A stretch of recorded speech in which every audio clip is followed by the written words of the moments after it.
Проба.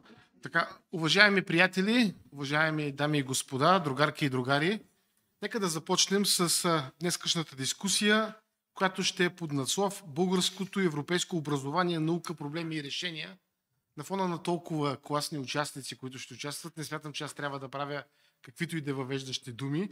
Тук съм по-скоро да чуя по тази тема какво има да кажат хората, които са в залата, и дай Боже да чуят и българските граждани по време на една доста интересна и истерична предизборна кампания. И заради това без повече отлагане давам думата за встъпителни думи и приветствия от председателят на Градския съвет на БСП в София Диана Тонова.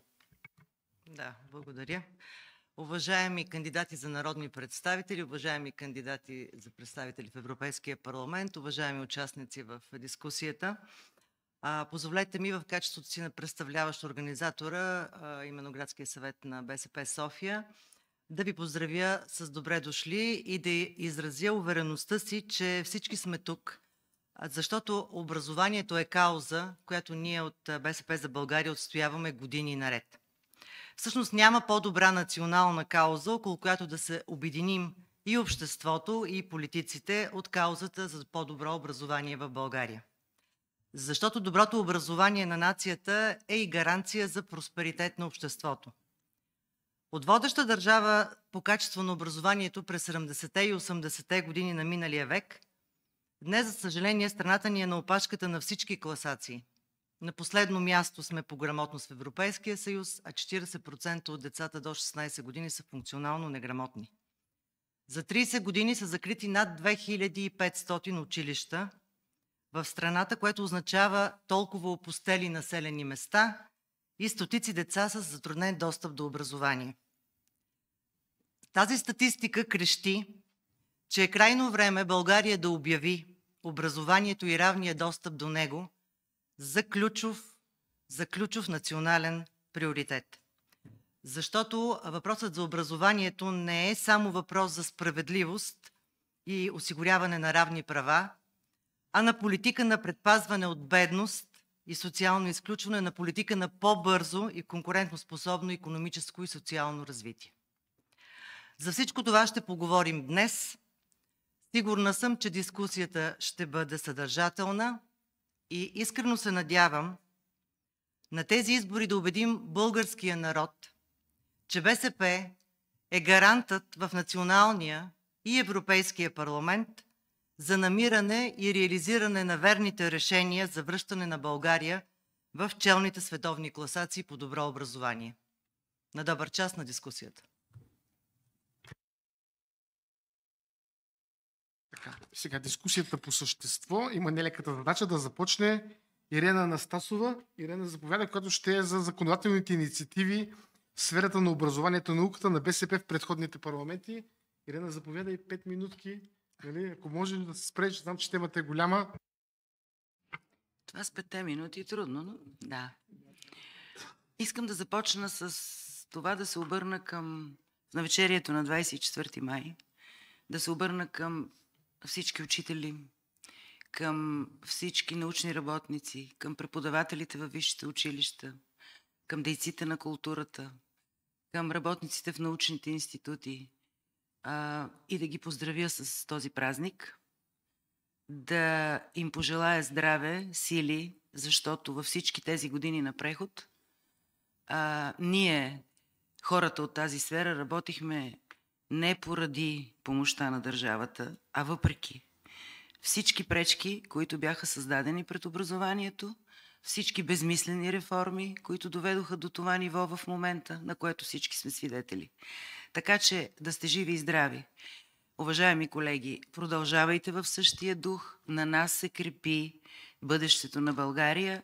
Вярвам, че ще дойде време, когато това ще бъде оценено по достоинство. Относно законодателните инициативи, ще започна така. Не само в образованието, някои от нас, по-възрастните, са свидетели на другите реформи, които се случиха, особено след 2000-та година в България, но особено пагубна беше реформата в образованието, която 2001 година се случи и чието резултати и чието плодове ние берем и до днес. От първият момент на тази реформа БСП е партията, която е обяснявала проблемите, до които доведе тази реформа в образованието, и не просто с общи фрази. Ние имаме конкретни предложения в годините, защото се видя, че 4-5 години след 2001 резултатите са повече от плашещи. Още тогава, тук виждам и колеги, и Мариана Божкова, и Сашо Грозданов, и други колеги, и Юлиан Генов, колеги от Съвета по образование към Националния съвет на БСП и към Градския съвет. Ние предупреждавахме още тогава, че нещата не вървят добре и че ако не се вземат мерки още тогава, ще стигнем до това, до което всички стигнахме. За разлика от тогава, сега вече всички виждат резултатите от така наречената реформа. През това време, като казвам, че БСП е предприемала сериозни мерки, включително и законодателни, в съвсем накратко и в няколко направления. Първата група мерки, законодателни, които ние сме предприели, са били в сферата на самата система на образование. Това е нашето предложение още от 44-тото, 45-тото и 46-тото Народно събрание за един учебник по предмет в клас. Ние продължаваме да държим на това. Имаме подкрепата на голяма част от учителската гилдия, защото обикаляйки страната сме наясно с мнението на колегите, а и не само това. Много от нас са извървяли професионалния си път в училище и можем спокойно да се наречем експерти в тази област. Второто такова предложение наше законодателно, законопроект в 48-то Народно събрание, това са безплатните учебници и за учениците от 8 до 12 клас, което беше прието. Увеличаване на средствата за образование и на средствата по бюджетите на Министерството на образованието и за държавните висши училища. Имаме законодателно предложение в 44-то Народно събрание, където искахме минимум 4% от брутния вътрешен продукт за образование. Имаме такива предложения в 46-то Народно събрание, 49-то Народно събрание, така че това е наше последователно предложение за увеличаване на средствата в сферата на образованието, бюджетните средства, което далеч не сме достигнали нашето предложение. Ние смятаме, че средното за Европейския съюз 5% от брутния вътрешен продукт за образование е добро предложение. Не само не го постигаме, ние се отдалечаваме от това. 4,3 имахме единствено по времето на управление с участието на БСП. След това оттам насетне този процент спада непрекъснато. Така знаково е нашето отношение към статута на академичния състав. Имаме законопроект в 44-то Народно събрание за допълнително месечно възнаграждение на степените доктор и доктор на науките, както и въвеждане на минимален размер на месечно възнаграждение на лицата, заемащи академични длъжности. Имаме предложение за второ гласуване в 44-то Народно събрание, законово определяне на минимален размер на възнагражденията на лицата, заемащи академични длъжности в държавните висши училища, Българската академия на науките, Селскостопанската академия и обвързване с минималната работна заплата и диференциране според длъжността. От 44-то Народно събрание насам, ние през всяка година, ноември месец, когато се обсъжда бюджета на Народното събрание, правим тези предложения за увеличаване заплащането на академичния състав, защото виждате, че колегите ни от висшите училища, които и на протест излязаха и са абсолютно прави, стигаме до ситуация, в която младите хора да не желаят да остават на научна работа, както във висшите училища, така и в Българската академия на науките и другите научни звена. Поради това това е никакво заплащане. Това са минимални работни заплати, което е недопустимо за държава, която иска да инвестира, ако въобще иска да инвестира в образованието си. Това е едното направление на нашите законодателни инициативи. Другото направление е грижа за учителите. Ние имаме законодателна инициатива увеличаване на добавката от учителския пенсионен фонд към пенсиите на учителите, които са продължили да работят след придобиване на право за ранно пенсиониране, и тази добавка от 0,33 да е 0,5%. Разбира се, не е приета, но и с бюджета за 23-та и с бюджета за 24-та година ние имахме такова предложение. И еднократната семейна помощ за децата от 2, 3 и 4 клас, което е наше предложение и което беше прието през 2022 година с гласуване в 48-то Народно събрание. Тоест, БСП никога не е изпускала от своя поглед проблемите на образованието. Лошото е, че за това трябва да има, за да можем да направим необходимите реформи в образованието, трябва да има политическа воля не просто и не само от БСП, трябва да има политическа воля от всички политически партии. И ние сме на мнение, че докато не се постигне консенсус и докато не се извървят последователни стъпки, не просто 1, 2, 3, 4 години, няма да има реформа в образованието и няма да има резултати. Затова ние сме предлагали много пъти да седнат всички партии, да се постигне поне относителен консенсус по това какво трябва да се свърши в сферата на образованието, защото това е дейност, която не може да бъде извършена нито в рамките на един мандат, нито в рамките на 2 мандата. Това трябва да е последователна дейност, която трябва да се извършва независимо от това, коя партия е на власт. Силно се надявам и останалите политически партии да стигнат до това разбиране, за да можем да се получи национален консенсус по темата образование. Благодаря.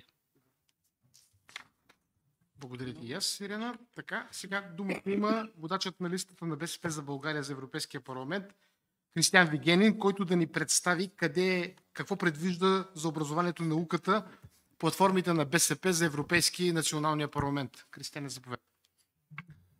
Благодаря, Сашо. Ти много мащабна задача ми постави. Така е.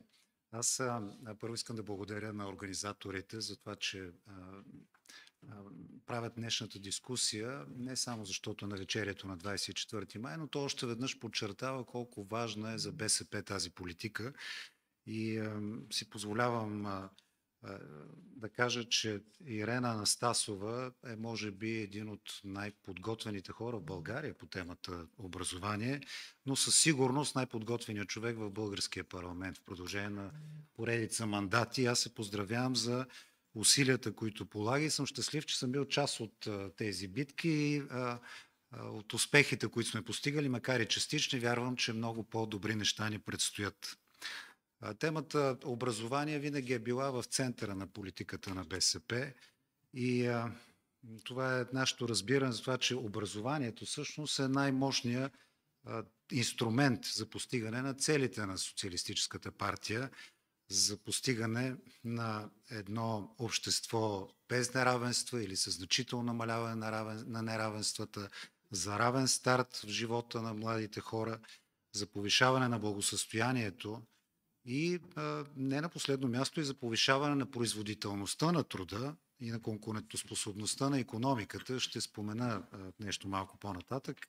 И естествено инструмент за догонване на средните равнища в Европейския съюз по ръста на доходите, защото това е тема, която периодично, а напоследък и все по-често се поставя в различни дискусии, но те някак си не стигат в дълбочината на проблема за по-ниските ни доходи и обикновено се плъзгат по повърхността. И трансформиращата сила на образованието е доказана във времето и също така е доказано, че неглижирането на тази сфера води до деградация и, за съжаление, България е един от много явните и ясни примери в това отношение. И наистина се радвам, че БСП има много стройна програма. Всъщност по отношение на националните въпроси тази тема беше доста широко представена от Ирена. Ние даже когато подготвяхме платформата, се оказа, че от предложенията, които бяха направени за образованието, беше най-подробно и най-цялостно.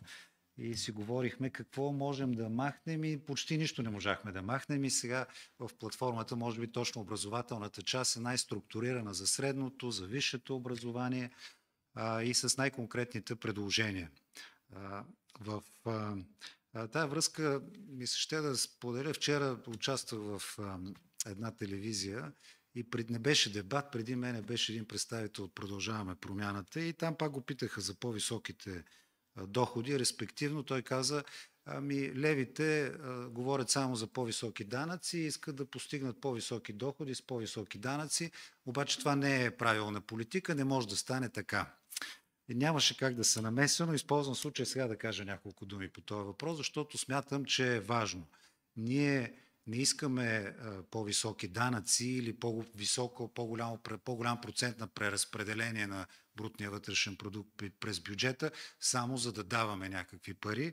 А това нашата цел е да имаме възможността като държава да инвестираме в въпроси като социална политика, образование, които в перспектива всъщност водят до това, че можем да постигнем и по-високи доходи по един устойчив начин.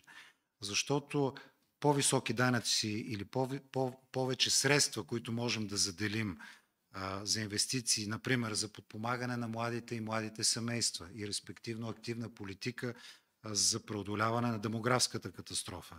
Означава повече възможности за стимулиране на децата да влизат в образователната система и повече деца в образователната система, която респективно да е съобразена с техните възможности, с нуждите на българската икономика, т.е. тези комплексни мерки, които са ни необходими. А повече и по-добре образовани хора означава по-висока производителност и по-висока конкурентност на българската икономика и на българските компании. Ето това е устойчивия начин да растат доходите.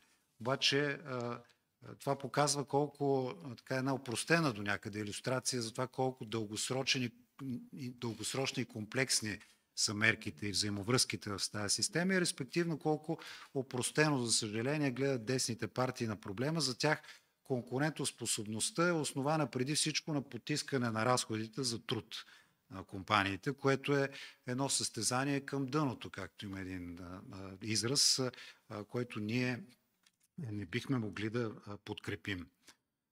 Аз не искам да влизам в ролята на всичколог, искам да обърна внимание на една тема, която така ми е близка, въпроса за обучението през целия живот.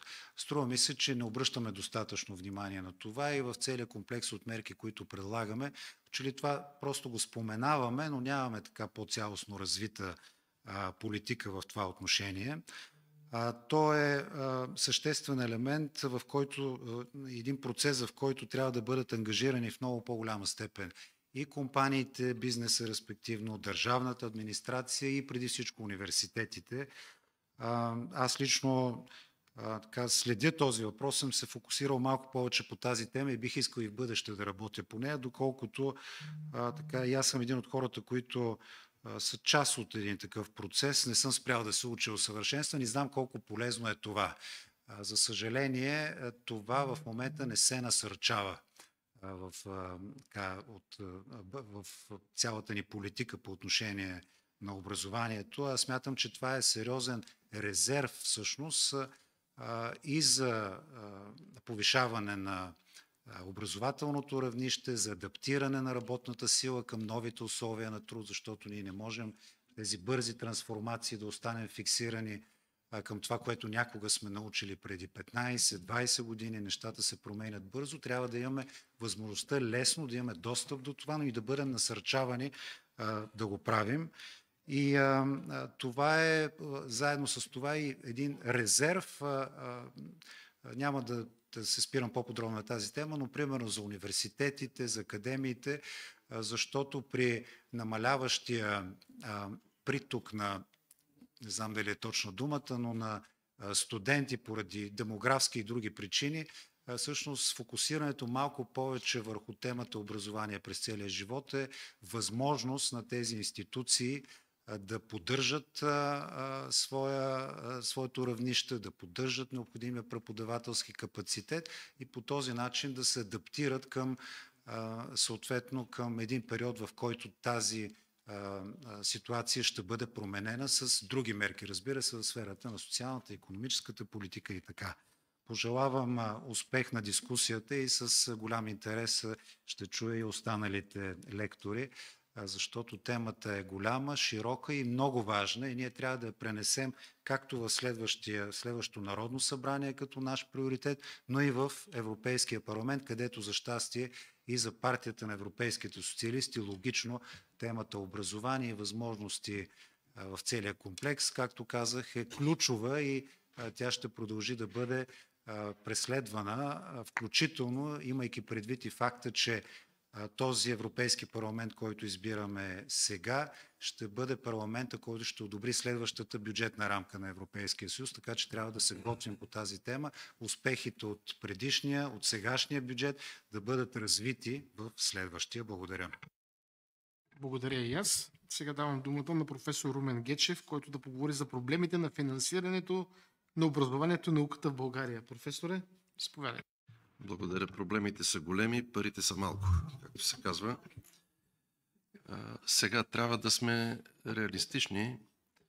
Аз познавам добре американската и западноевропейската образователна система в областта на бизнеса и икономиката, тъй като съм работил в тях, публикувал съм там. Разбира се, преки сравнения с България трябва да са внимателни, тъй като те разполагат с доста по-големи възможности. Ние не бива да се подценяваме, тъй като не е вярно, че сме толкова зле, както говорят някои, но че сме далече от това, което може да направим в България, това е абсолютно вярно. Например, да започнем от общите показатели. Както каза Ирина тук, при нас нещата с делът на разходите за образование, да започнем от него, и наука съответно, са рекордно ниски в страните членки на Европейския съюз. Намалява вместо да се увеличава от един пик на 4,4% от брутния вътрешен продукт на 4,1%. Други страни народи увеличават. Какво става в Европейския съюз? Ето тук и Кристиян каза, много е ясно, че за всяка икономика има абсолютно безапелационна пряка корелация между разходите за образование и наука, производителност на труда и конкурентоспособност на икономиката, която е крайна цел на всякакви политики. И погледнете сега. Каза Ирина, пак да я цитирам, защото тя е директор, трябва да внимаваме с директорите. Правилно директорката цитира. Средно в Европейския съюз 5% от брутния вътрешен продукт. Влезте си в телефоните да видите, има две страни малки, между впрочем извън еврозоната, които са в първата петица извън еврозоната, които са в първата петица на света по конкурентоспособност. Дания и Швеция. И като влезете, ще видите, че Швеция поддържа 6,5-7% от брутния вътрешен продукт за образование. Както и Дания. Ще кажете, ама защо се сравняваме с тях? Ние се сравняваме в проценти, не в абсолютни величини. Тогава да видим как е Румъния. Сега влезнах преди секунди в Румъния. Румънците са стигали 11% за образование от брутния вътрешен продукт, сега са на 8,2%. А ние вече не говорим да гоним Германия и Франция. Просто забравете, ние говорим за Румъния, предпоследния. И няма как Румъния да харчи 8 на 100 за образование, ние да харчим 4,1 и да настигаме Румъния по конкурентна способност. Просто няма как да стане, нито логично, нито практически. Вторият проблем с финансирането, значи тук позицията на БСП е категорична, че този процент трябва да расте. Но искам да обърна внимание с една много важна разлика, която никой не обръща внимание. Верно, че се иска малко икономическо мислене, но не е задължително да си икономист. То не може в Европейския съюз средно половината от бюджета да е от брутния вътрешен продукт. Тоест, брутния вътрешен продукт половината да минава преразпределение през бюджета. А в България максимум 40%, искат сега управляващите да го свалят на 37-38% от брутния вътрешен продукт. И ти като свалиш общия бюджет от брутния вътрешен продукт, как вътре в тунела ще си повишаваш разходите в образование и наука? Няма как да стане. Тоест, това решение за образование и наука е свързано с общата позиция на БСП и затова ще настоява и в Европейския съюз бюджетите да се движат в посока около 50-55%, както е от брутния вътрешен продукт, за да има достатъчно средства за наука и за образование. Втория въпрос е в качеството, не само в процентите. Тъй като тук разговора няма да стигна 2 минути, но времето е ограничено. Не само количеството, но и качеството. Освен това, зад процентите, за да сравняваме отделните страни в проценти, но в науката, в технологиите, в приложните изследвания не са проценти. Там са конкретни суми. Дам един пример. Ето, тук виждам нашия колега професор Юлиан от МЕИ-то, бившото. Няма значение процентите тук. Една съвременна технология да учат студентите един роботизиран струк, да речеме, или една роботизирана машина за наслагване на компоненти на платките в електрониката, тя струва примерно 5 милиона евро. Няма значение какъв е процент. И нашия университет технически, за да има тая машина да се учат студентите, трябва да има 5 милиона евро, не 4% и 1/10. Така че за тия проценти се крият величини абсолютни, които ние не можем да си позволим. Тоест нашия процент трябва да е по-голям даже, за да можем да си позволим снабдяването на нашите университети с съвременни средства, особено тия, които са приложни изследвания, физика и не само физика и химия, машиностроение, електроники и други, но и в областта на биологията, медицината и така нататък. След това, третата група проблеми за България, това са разпределението на средствата. То е трагично. Искам да ви припомня, не знам дали преди 7-8 години или беше 10, как едни 120 милиона за научни изследвания от Министерство на образованието изчезнаха и до момента никой не е осъден. Да ви припомня, че имаше един фризьорски салон, фирма, който подписа за ядрени изследвания, за милиони нещо. Да припомня, никакви последици няма. Значи, освен, че има криминална проявеност при разпределението на тия средства за научни изследвания, няма, уважаеми приятели, никаква последователност. Вижте страните, които правят пробиви, тъй като това ми е професията, следа какво правят, те как си харчат средствата. Те имат ясни национални приоритети, каквито ние нямаме дългосрочни, защото да отворя една скоба. Каква наука ще развиваме ние? Кои области? Просто така на кой каквото му хрумне и където в момента имаме един професор по физика ли? Нали, тая наука трябва да завършва някъде в икономиката, в някакъв подотрасъл или отрасъл. Кой? Държавата има ли някаква стратегия? Няма. И като няма стратегия държавата, каква стратегия на науката ще правим? Искам да кажа следното.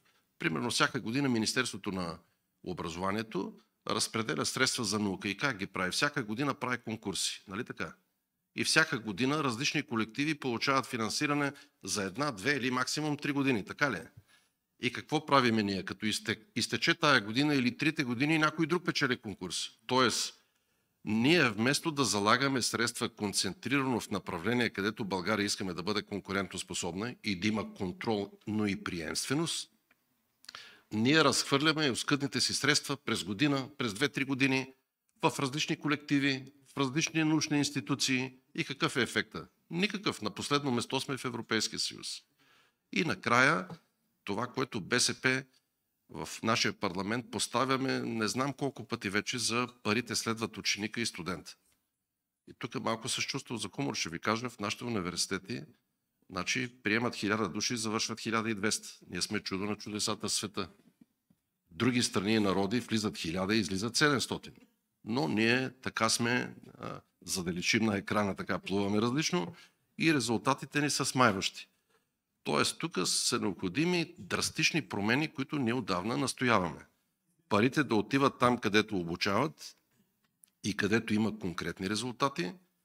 И ще завърша с това. Нямам аз самия решение по въпроса, но примерно американската система в образованието и европейската в повечето случаи, примерно възнагражденията някъде и на учителите, но основно на преподавателите във вузовете, в повечето страни са еднакви, като базисни. Съединените щати не са еднакви. Там са драстични разликите в заплатите на бизнес факултета и на преподавателите по, да кажем, по езици или по биология. Не казвам кое е правилно, казвам, че там има разлики. В зависимост от доходността в факултета и съответно инвестиционната възвръщаемост. Тук в България, може би, като имам предвид нашите нрави тук балкански, това ще доведе до революция, ако има разлика в заплатите на преподавателите във висшите учебни заведения в едно и също учебно заведение.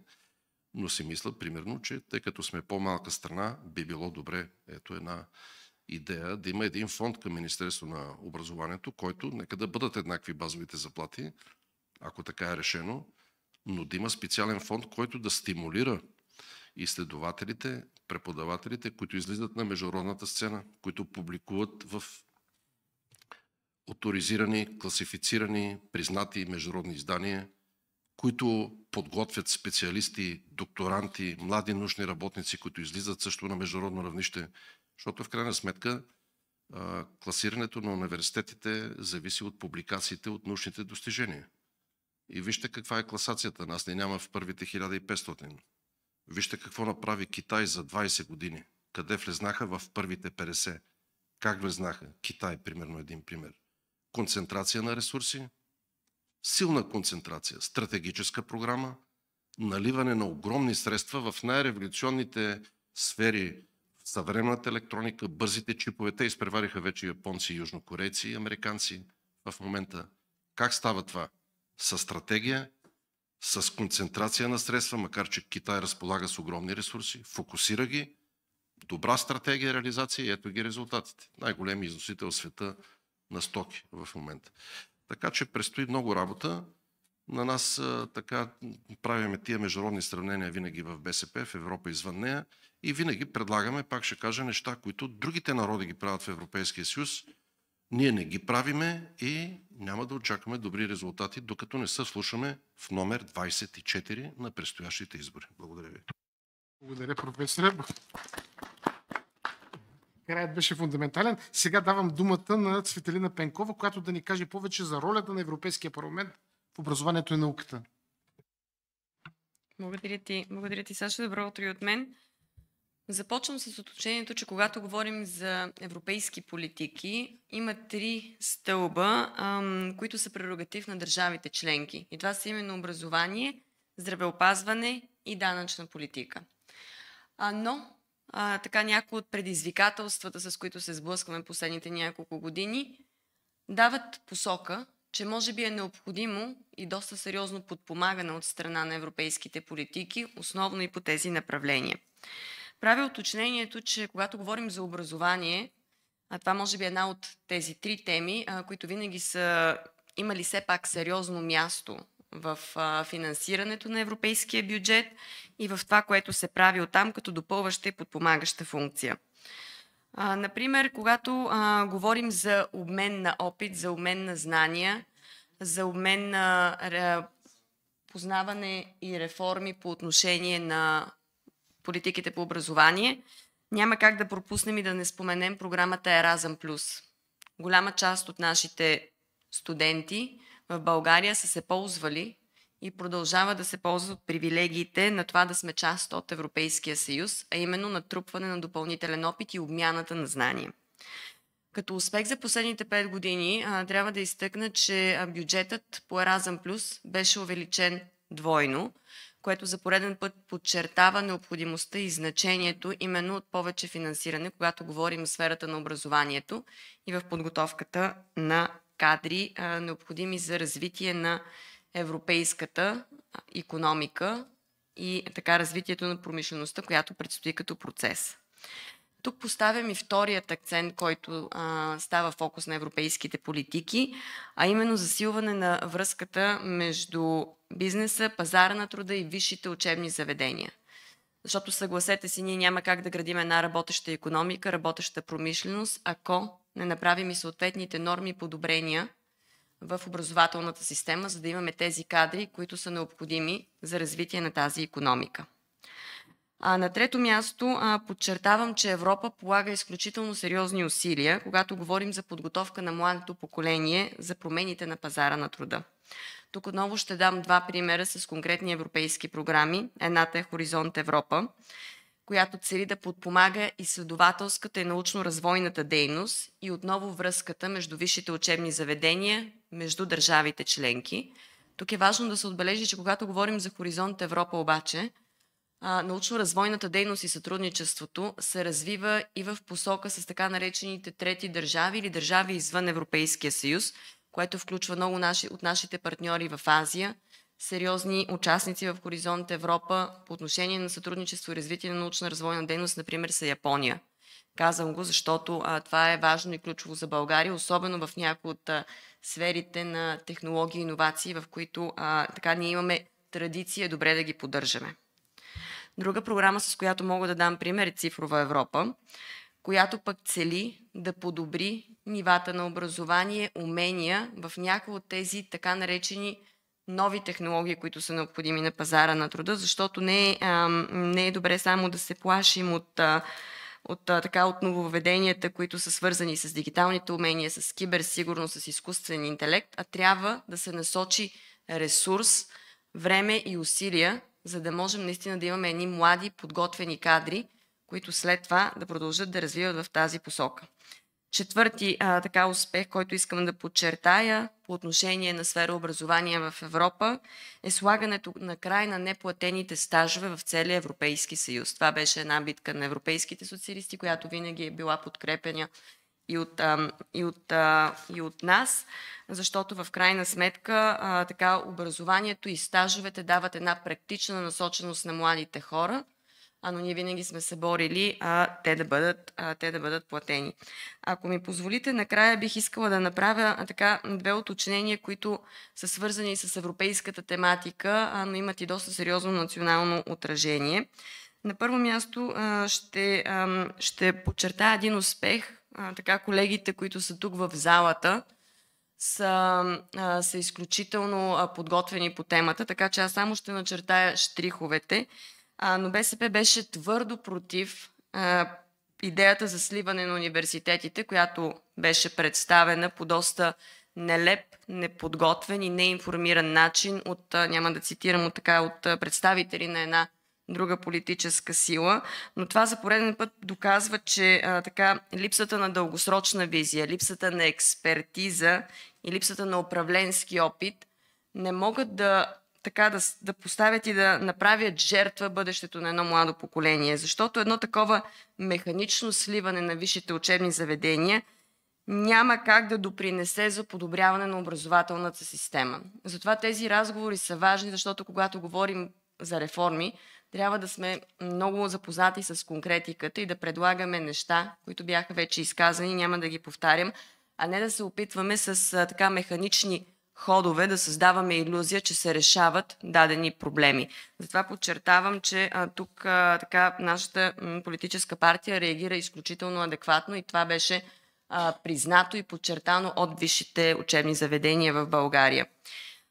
Второто измерение на национална политика, която може да бъде подпомогната с някои от програмите, които вече описах в европейските измерения, е по отношение на дуалното образование или така наречената тясна връзка между икономиката и образованието. Инвестирането в дуалната система на образование може да предотврати и отпадането на ученици от учебния процес, защото той има, където често това се случва и по социални причини. Получавайки средства по време на образованието, това наистина дава възможност да не позволяваме неравенствата да спрат бъдещето и развитието на едни млади хора.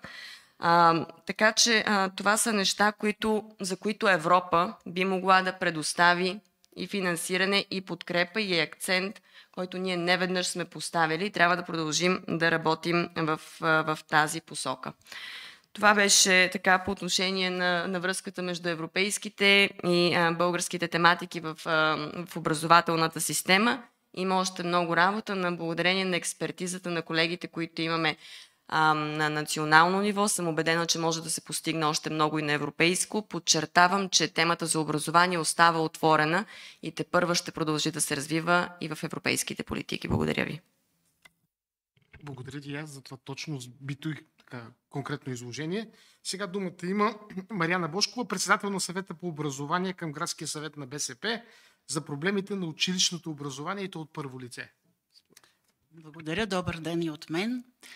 В рамките на 5 минути малко ще ми е трудно, но ще се постарая да маркирам основните проблеми в средното образование. Като на първо място искам да отбележа финансирането на училищата на принципа парите следват ученика. Това доведе до голямо разделение училищата на големи и малки. Как да се осигури равен достъп до качествено образование за всички ученици, когато материалните условия в различните училища не са еднакви. Естествено е, че всяко дете и всеки учител иска да работи в модерна среда, материална. За да привличаме учители, всяко училище се старае да има най-добрите учители, но това зависи, разбира се, от финансирането на съответното училище. Какви заплати може да предложи училището, за да привлече най-добрия учител? Естествено, че тези училища, които са с по-голям брой ученици, ще имат по-голям избор на учители, отколкото малките училища, които се чудят как с малките финанси да поддържат сградите на училищата, да осигурят заплатите на учителите и да осигурят една модерна материална среда. Защото не само заплатите са важни за учителите, разбира се, за да ги привличаме, но повярвайте, учителите искат да работят в съвременни условия, искат да работят в сигурна, спокойна среда. Колкото по-малко стрес има в училище, толкова повече млади учители ще се задържат в училищата. Допълнителното финансиране чрез националните програми, които Министерски съвет ежегодно приема месец април, подпомага училищата, но според мен държавата е тази, която трябва да осигурява в бюджетите на училищата тези средства, а не всяко училище да кандидатства по съответната национална програма. Втория проблем са учебните програми. Ние в нашата партия много сме говорили, че учебните програми трябва да бъдат ревизирани, за да могат и нашите ученици да имат по-добра мотивация за учене, защото истината е, че в момента нашите ученици имат слаба мотивация за учене. Не са мотивирани. Учителя не е информатор в училище, учителя е модератор. Учениците получават информация от различни източници. Но учебните програми, според мен, трябва да бъдат прегледани, да бъде направен анализ, да не се променят на парче, да бъде направен анализ на учебните програми по всички учебни предмети от 1 до 12 клас и въвеждането да стане постепенно, поетапно от 1 клас. Следващ проблем, който е според мен много сериозен, е обхвата на децата в училище. Голям е процента на отпадналите ученици от образователната система. Вярно е, че има механизъм в момента между институциите, общини, училища, социални служби, МВР, но това е, как да ви кажа, на хартия. Тоест, всяка институция работи сама за себе си. Няма координация между институциите, не дава този механизъм желание, ефект за обхвата на децата в учебните заведения. Голям проблем е пътуването на родителите в чужбина. Никой не следи какво правят тези деца, когато отидат в чужбина с родителите си и там не учат. Стоят по 5-6 месеца и се връщат обратно. Но ние сме го говорили и друг път в съвета по образование, че може би трябва да има единна европейска система за проследяване на тези деца в училищна възраст, когато напускат границите на България, какво се случва с тях. Това е една от причините. Вярно, че причините са социални и икономически, родителите да пътуват, за да се прехранват. Но това води до отпадане на децата им, до повтаряне на класа, отпадане от училище. И това е проблем, който го наблюдаваме в училище последните години. Така че тук трябва да се направи една ревизия на този механизъм за действие между всички институции. Отдиха на учениците. Знаете, че имаше ученически бази, които осигуряваха достъп до всички деца да почиват през ваканцията и лятото. Тези бази в момента са забравени, запустели. Не се осигурява, не могат всички ученици да ходят по спа хотелите, нали, да екскурзии, зелени училища и така нататък. Децата от по-бедните семейства не могат да си го позволят и за това трябва да работим и да може да се възстановят тези ученически бази. Има ги Има ги базите. Просто трябва да се обърне внимание да се възстанови, за да се осигури достъп до пълноценния отдих на децата ни. За да може ние да ги образоваме, те трябва да са здрави. И последно, което искам да кажа, то е свързано с и образованието, въпреки че става въпрос за здравното осигуряване на децата. В училище медицинския персонал работи една медицинска сестра на 2 или 3 училища. Трябва да ви кажа, че никой не следи имунизационния календар на децата, дали имат имунизации, дали нямат имунизации. Както знаем, в годините имаше в училище масово ги вакцинираха, имаше профилактика на заболечения и така нататък. В момента искам да ви кажа, че има деца, които нямат личен лекар.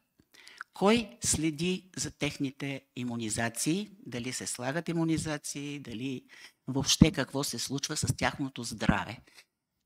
Ние искаме да образоваме здрави деца. Защото когато има проблем с здравословното им състояние, виждате и този коклюш, който се появи, това е резултат също и от това, за което ви говоря, от опит. Благодаря ви. Много мога да говоря, но нека да се вместя в рамките на 5 минути. Благодаря за вниманието. И аз ви благодаря и за вместването, и за доброто изложение.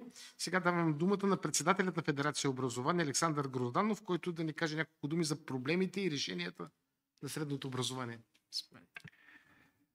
Проблеми много, решения на хоризонта трудно се виждат.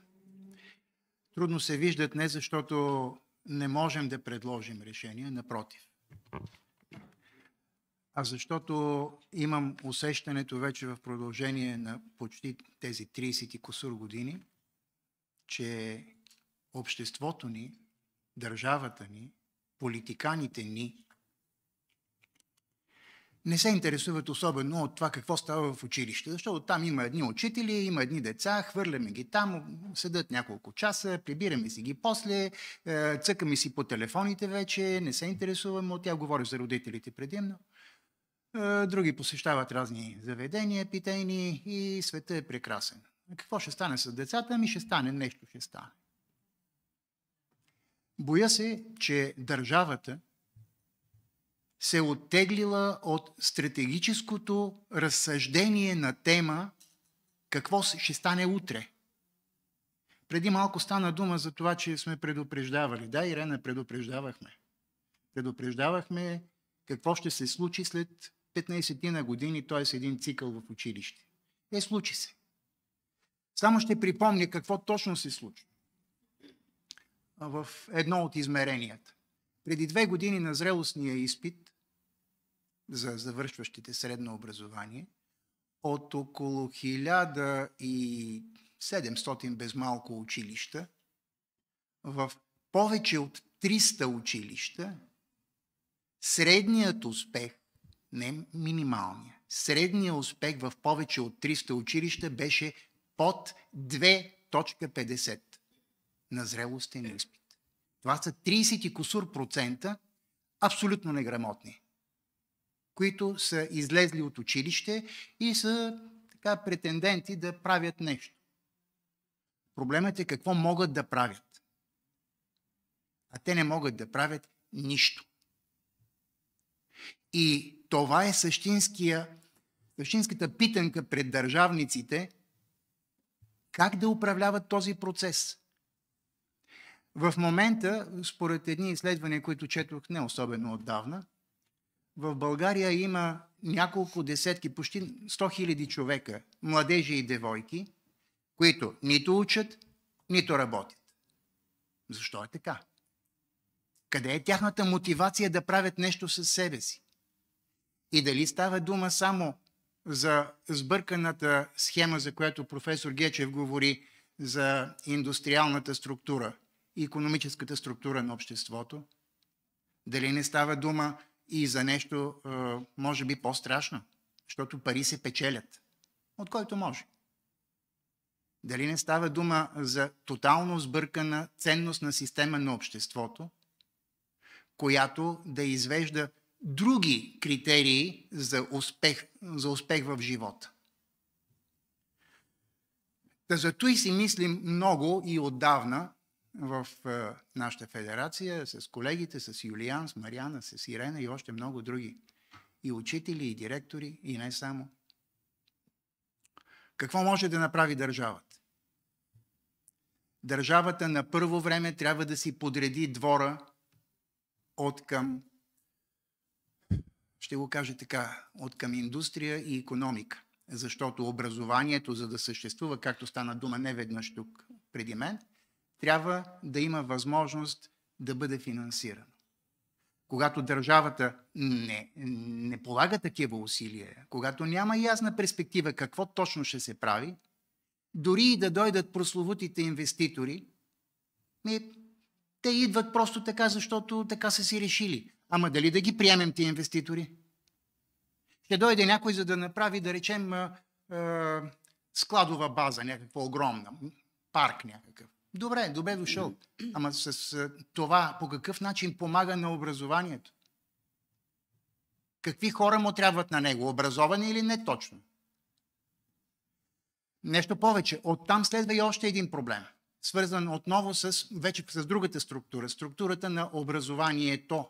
Говоря за училищата. Преди малко професор Гечев говори за структурата на образованието в университетите. Разлика няма и в училищата.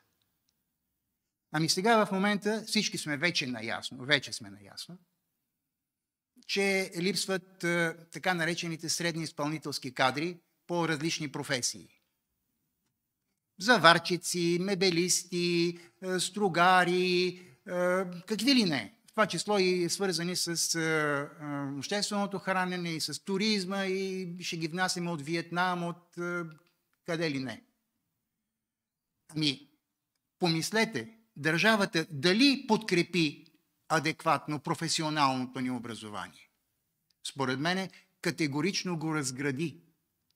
Само в София съм изброил може би 6 или 7 училища, които професионални, с опит, които са закрити. Тях вече ги няма. Те не могат да подготвят кадри. Ако щете, бившия техникум по вътрешна архитектура и дървообработване, знаменития техникум на Стамбулийския опълченска механотехникум, който сега е някаква сграда на съда ли, да знам там какво го е. Да, само не за училище. Това е проблема. Техникума по хладилна техника, техникума по топлотехника, асансьорния, техникума по битова електроника и електротранспорт. Всичко това вече го няма, а хората са ни необходими. И за тях има кой да учи. Само че тук вече опираме до един друг въпрос. Отново свързан с държавата и с нейните регионални, в случая регионалното поделение на образователното министерство. Как се разпределят квотите за различните училища? Изведнъж се хвърлиха огромен брой така наречени разрешени, финансирани паралелки за общообразователни училища, за гимназиите. И в същия момент или се намалиха, или не се пипнаха, да речем, паралелките за професионално образование. Естествено, повечето от децата отидоха да учат езици, защо ли. И професионалните училища останаха без ученици. Като останат без ученици, на принципа парите следват ученика, образованието се закрива. Така че образователната система, тя е производна на останалите системи, поне по отношение на финансиране. И ако към нея не се подходи с необходимата отговорност, ще страдат всички останали системи, дори и тези, от които зависи самата образователна система. То е факт и днес. Още много неща бих могъл да кажа. Разбира се, Мариана ги изброи в рамките на минутите, които имаме като възможност, но Ирена е права. Няма ли национален консенсус? Нищо не може да направи една партия сама. Това не можехме да го направим и тогава, когато имахме 130 депутати, и сега, когато имаме 20 и там колко са, няма значение. Броя не е важен. Важно е, че обществото, като цяло обществото, трябва да е единно по отношение на образованието, защото това означава единно по отношение на бъдещето си. Благодаря ви. Благодаря и аз. Сега думата има професор Илян Генов, председател на Федерацията на наука, който да каже за проблемите на висшето образование и наука от първо лице. Доста неща се бяха казали, но аз ще се опитам да направя малко по-конкретна картината в някакви данни. Средствата от брутните продукти, това за което говори професор Гечев, за висше образование и наука, на първо място е Южна Корея с 4,93%, след това следва САЩ с 3,46%, Япония с 3,34%, Китай с 2,41% и чак тогава Европейския съюз с 2,27% само. Преди броени дни просто учени от 27 академии от Европейския съюз се браха и апелират за 3% в бъдещето, тъй като тук ще има евродепутати, да бъде отделено от Европейския съюз. Къде сме ние? Ние сме на опашката. При нас процентите са 0,45%. Като след нас са само Малта и Латвия.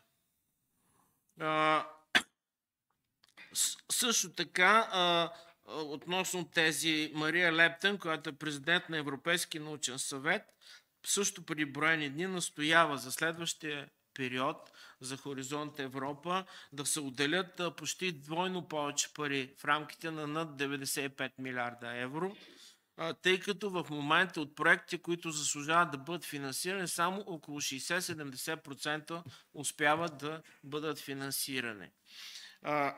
Тя изказва и притеснение от факта, че в оставащите средства за периода до 27 година от предния период, Европейския съвет реши да бъдат отделени повече от 2 милиарда за други цели. Ясно са кои са тези цели, ще отидат една друга държава, която не е член на Европейския съюз.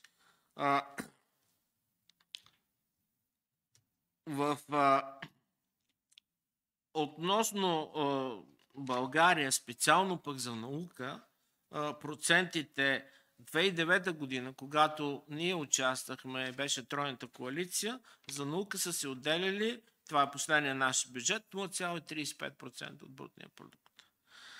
След това, идвайки постната пица на власт, те бяха свалени рязко наполовина и след това процесът продължи, като през миналата година сме 0,11.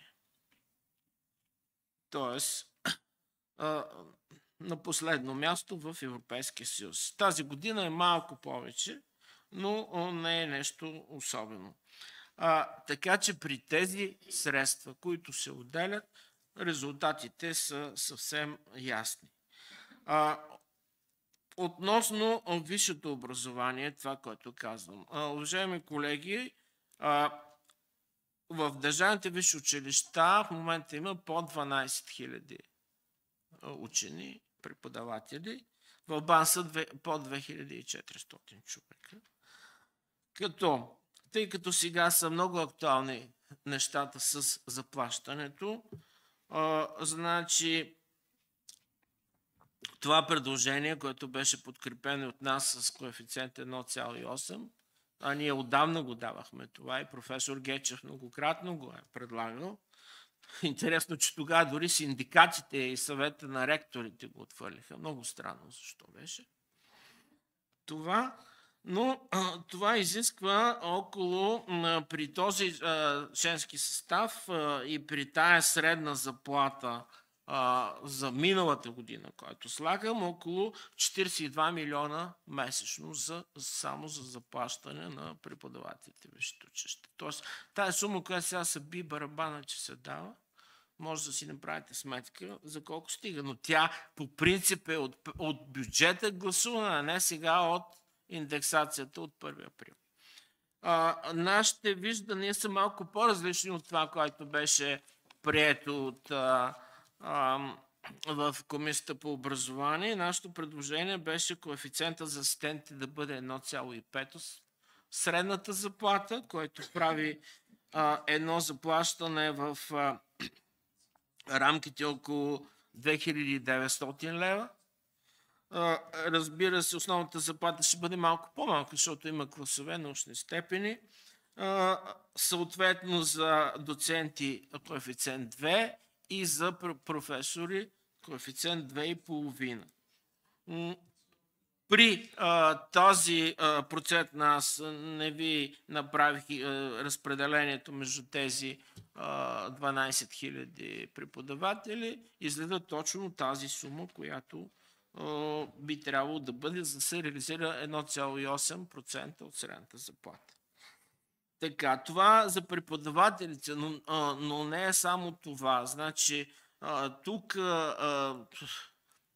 специално аз няма да ще кажа, академик Денков, нали, предложи едни критерии за учените и това много често ни се размахва, като че ли, нали, те синоидалните старци, те преподавателите нищо не вършат и така нататък, науката ни е на никъде.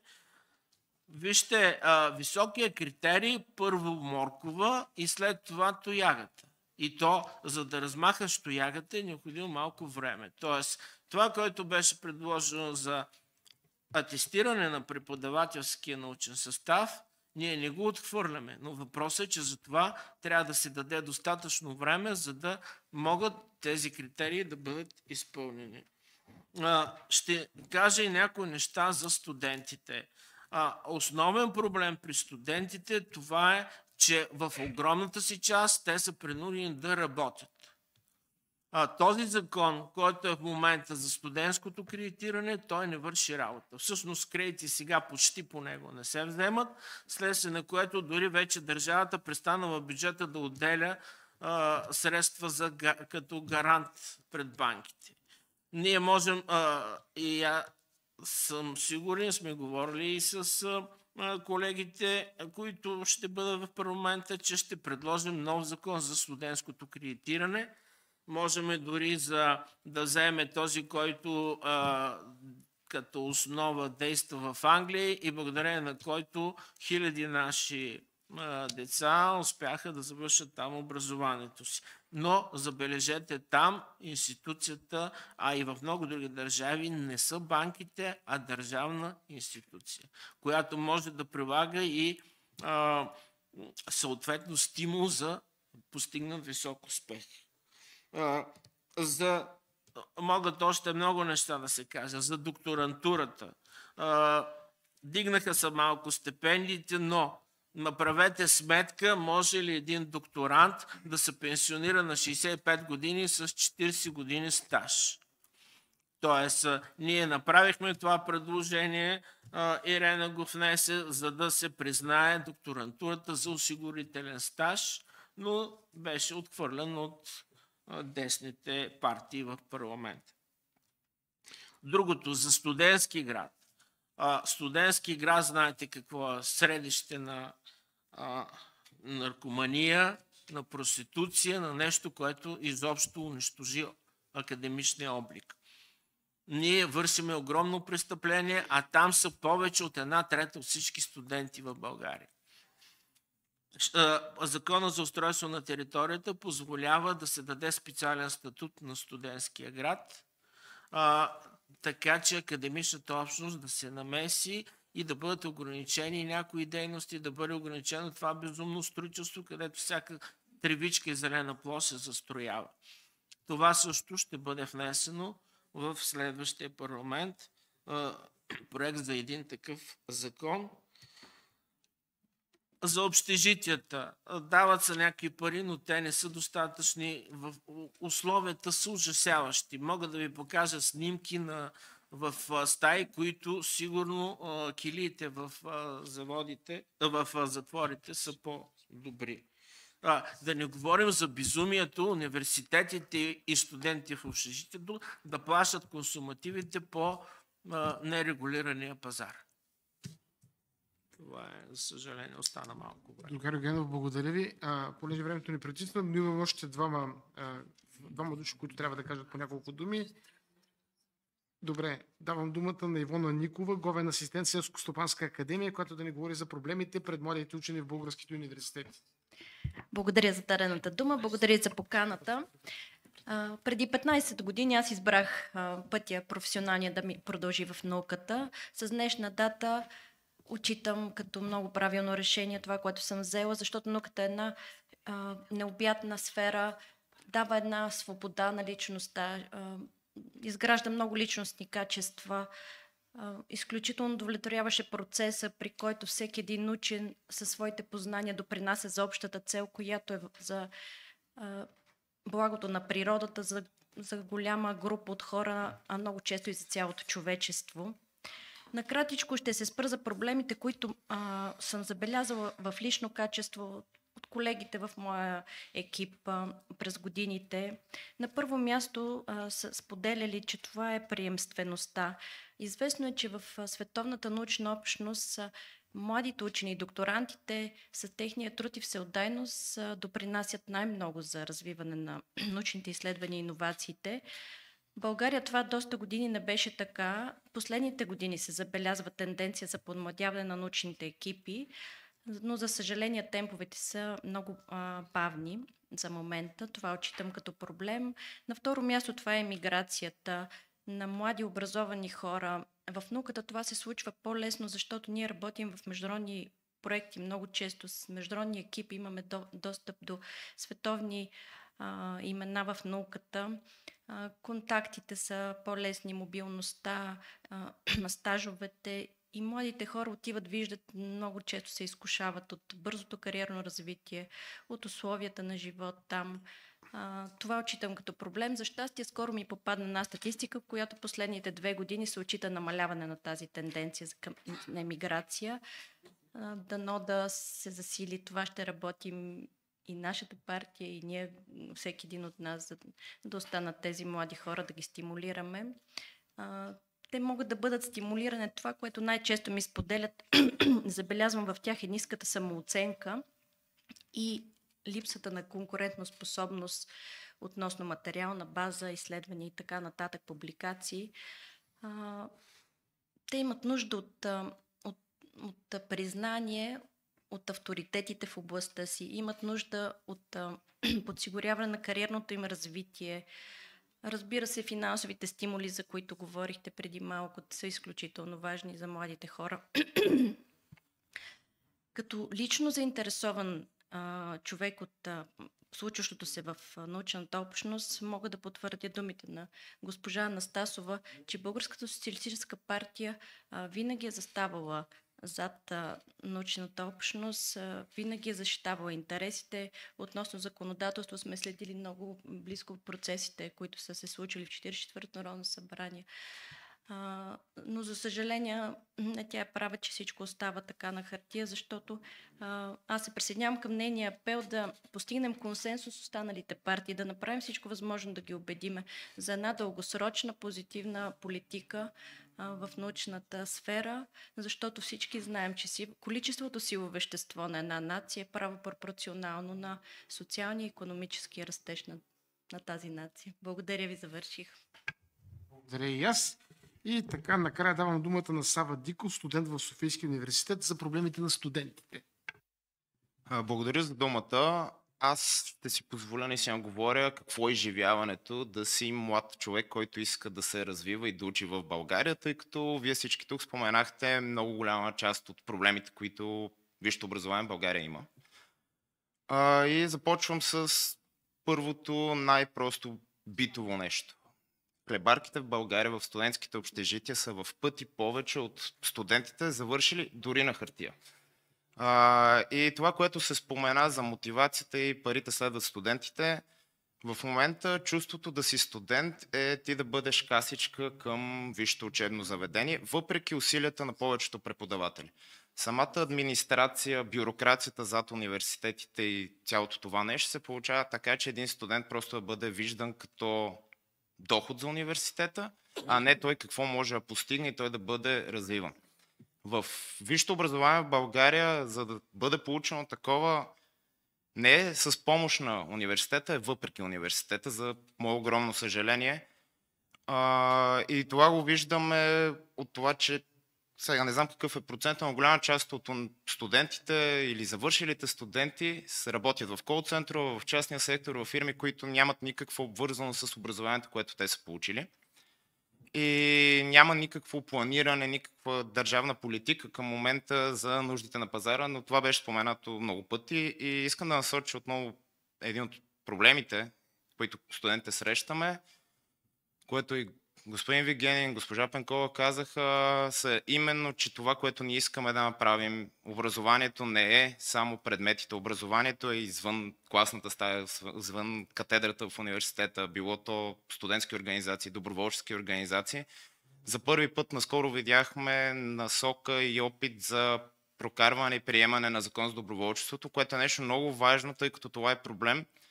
Защото университета трябва да е място, където младите хора откриват себе си, откриват интересите, създават една социална среда и такива студентски клубове, програмата Еразъм също така са част от този процес. Но за огромно съжаление, въпреки че има хартии, които определят финансиране за студентските клубове, за подпомагане на Еразъм програмата, това не се случва. И силно вярвам, че БСП като партия в момента е в правилната посока, особено гледна точка на студенти и че освен това, че се гледат законодателни инициативи, се гледа и всъщност това един млад човек как се чувства и какво иска. Не просто да е номер в книгата, а да е личност, която може да отиде да каже. И пак давам пример с господин Вигенин. Имаше една кръгла маса преди няколко месеца, именно закон за доброволчеството, където се събрахме, мисля, над 40 студентски организации и за първи път младите бяха чути. За първи път имаше диалог на тази тема, това ние да можем да кажем, да, ние учим икономика, компютри, публична администрация, няма значение, но това не е всичко. Образованието е извън това и човек се учи през целия си житейски път. И да, за да не ме притиска още времето, искам да благодаря. Благодаря и аз. Благодаря. Извинявам се, така, но времето ни притиска. Ако трябва да обобщи с няколко думи тази дискусия, сега имаме възможност да видим с какво се занимават партиите преди избори. Едните трупат и се разговарят за неофициален кеш, другите гледат да дават решения. С номер 24 са решенията, а другите са политическите мошенници.